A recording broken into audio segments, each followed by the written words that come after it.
दर्शक बंधु ओढ़णी सीरियल रे देखा पाइबे एक धमाकदार एपिसोड। जीवन माँ किए आज समस्त सामना को आसीजिब।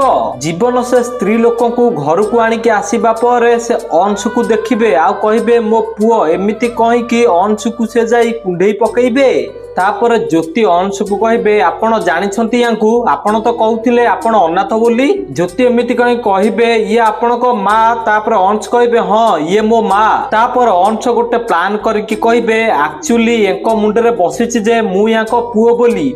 यही कथा ही ठीक एमितिका पेशेंट सहित एमती ही करबा कथा नहले एंको मुंड आहुरी भी खराब होई पारे। तापर ज्योति कहिबे ताहले आपण जानिछंती यांकु। तापर अंश कहिबे मु यांको डॉक्टर बहुत टाइम रु मु यांकर ट्रीटमेंट करूची। ये बहुत एका अछंती यांको सासू आ यांको स्वामी एक साथ छाड़ देइछंती आउ सेबेठू ये जोटिकी जाती समस्त को तांको परिवार मानि नियंती। आउ एक कथा अंश कोठू ज्योति सुनिला पर ज्योति तांको सासू माँ को कहिबे सासू माँ आमे यांकू एठी रखिदबा।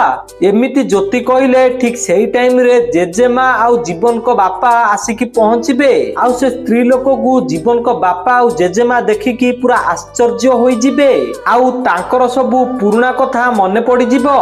तो दर्शक बंधु आपण मानकू कोन लागुची जीवन कोन जानिबा दरकार कि तांको असल माँ किए? जदि हां ताल कमेंट रे यस लिखि दियंतु।